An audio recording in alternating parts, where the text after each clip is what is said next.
It is no secret that Mace Windu is one of the most popular characters in Star Wars. Therefore, it is very exciting to see his return, especially when he goes toe-to-toe with a full potential version of the Dark Lord of the Sith, Darth Vader. Today, we will explore one of the coolest stories from the Darth Vader comic series. This Vader comic is indeed canon, and in my opinion would be perfect for any potential Vader show or spin-off film. It would certainly be a great excuse to get Samuel L. Jackson back in his role of Mace Windu. Now, the last time we saw Mace Windu was at the end of the Revenge of the Sith. Of course, we all know what happened there. Mace Windu, Kit Fisto, Saesii, Tiin, and Agent Kolar confronted Palpatine in his office. The Chancellor then revealed his blood-red Sith lightsaber, killing 3 Jedi Masters in quick succession. Windu and Palpatine faced off until finally the Dark Lord was defeated through Windu's use of Vaapad. However, before Windu can strike down and finally vanquish the Sith, his right arm is struck and removed by none other than Anakin Skywalker. Windu is then flung out of the window by Palpatine's overwhelming force lightning. Many assume that Mace Windu died in this moment, his body smacking against the ground and becoming nothing more than a red smear. For Anakin, the apparent death of Windu symbolized a change of path for the young man, a change that would ultimately lead to him doing terrible things in the name of the Empire. However, perhaps most tragic of all was the death of his wife Padme.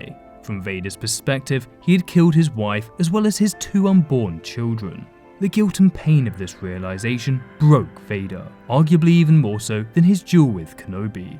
As we've discussed before on this channel, it is highly likely that it was Vader's mental injuries, not his physical ones, that held him back. At least, that's what Palpatine believed.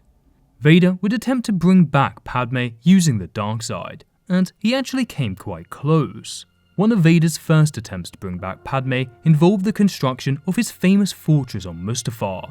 Mustafar was chosen for 2 reasons. The first was that Vader had deep troubling connections to the planet. Of course, this was the place where Vader was severely injured by Obi-Wan. It was also the place where Vader force-choked Padme, a horrific act that he believed killed her. In addition to this, Mustafar was a place uniquely connected to the dark side. Many years before the Clone Wars, a woman named Lady Corvax and her husband arrived on Mustafar. At this point in time, Mustafar was a lush and beautiful planet. However, unfortunately her husband would die in battle. Devastated, she used a mysterious object known as the Bright Star and a machine named the Iron Engine to bring him back from the dead. This failed, and Mustafar was swung violently from its orbit, transforming it into the volcanic hellscape we are all familiar with. However, it also left the planet with a unique and strange connection to the netherworld of the Force. Fortress Vader was designed specifically to tune in to these strange energies. After an insanely awesome series of events, including the ancient Sith Darth moment and a Mustafarian uprising, Vader is eventually able to open a portal in the hopes of getting Padme back. I'll be sure to make a more in-depth video on these events very soon. I'll definitely be making a video on the construction of his fortress. After all, it would make sense considering my channel name. Now, it is not exactly known what lies beyond the portal. It could be something like the world between worlds seen in Rebels, or perhaps this is simply all a dark side hallucination. I personally believe that this is the netherworld of the Force, a strange dimension inhabited by Force ghosts in which time and space do not make sense. For those of you who've seen the Mortis arc in the Clone Wars, you will know that the Force works in very strange ways, especially when it comes to time. So basically, think of the netherworld of the Force as very similar to Mortis. It is even possible that the netherworld of the Force and Mortis are the same thing. Regardless of its nature, Vader decides to enter this mysterious dimension. His cumbersome armor is stripped away, and even his flesh vanishes. All that remains is his spirit and pure potential in the Force. In the distance, he sees a strange version of his castle. As he walks towards it, he is reminded of his dark past, voices echoing in his mind. As he walks through this barren dimension, it is as though he is walking through time itself. First, he sees his own mother, Shmi Skywalker. Palpatine also appears, and it seems as though it was in fact his own Dark Master who created him all those years ago. It would seem that he had been manipulated every step of the way. Next, he is thrust forward in time to when he was a small boy. After the boy realizes the strange shape of his shadow, the dark figure of Darth Vader reaches for him. However, he then sees his former self awakening in fear, only to be comforted by his mother. As Vader continues on his journey, he sees many different parts of his life, some troubling, some comforting. He sees his first meeting with Palpatine, his training in the Jedi Temple, and his wedding with Padme. He goes on to see himself fighting side by side with Ahsoka during the Clone Wars, only to be confronted by his future in the form of his final confrontation with her on the cursed world of Malachor. After his profound journey, he finally reaches the strange alternate version of his castle. However, in front of his very eyes, it melts away. In its place is a glistening golden Jedi temple.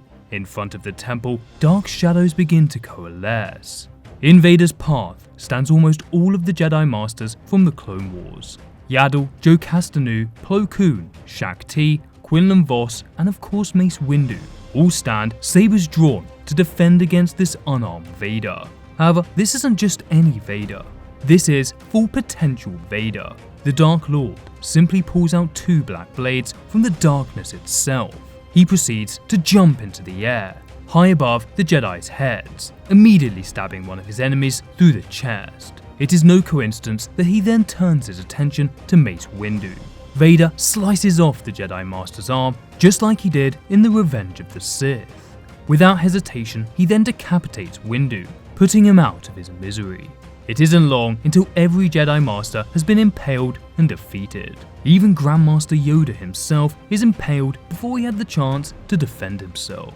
Vader then proceeds to enter the temple where he finds Palpatine and Obi-Wan locked in a deadly duel. Eventually, Palpatine defeats Kenobi using Force Lightning. The Emperor then turns to Vader, raising his palm as if to signal to him that he must yield. However, Vader retaliates with an immense burst of Red Force Lightning. Now, those of you who have watched this video will know that Red Force Lightning is the most powerful form of this ability. Thus, it instantly incinerates this alternate version of Palpatine. Vader finally reaches the end of his journey. Before him stands his beautiful wife, Padme Amidala. He asks her to come with him, telling her that he can save her. Padme asks if he is an angel, to which he tells her there is no time and they must go. She simply responds that she does not know him, and that Anakin Skywalker is now dead. Her eyes glow red as if possessed by a powerful dark side entity. She then throws herself from the balcony whilst Vader watches. As she falls, an enormous burst of red lightning strikes her body, instantly incinerating her. A distraught Vader then returns to the real world and destroys the entrance to this portal in anger, sealing it shut forever. So what do you think of this comic? Do you think that this reality was real or a simple hallucination? Was this actually the spirit of Mace Windu? Let me know down below. Regardless, I believe that a Windu versus Vader standoff in some kind of alternate dimension would be a great way of bringing back Windu in a Vader series without breaking continuity. If you want to find out what other plot points could potentially be in a Vader series, then check out this video.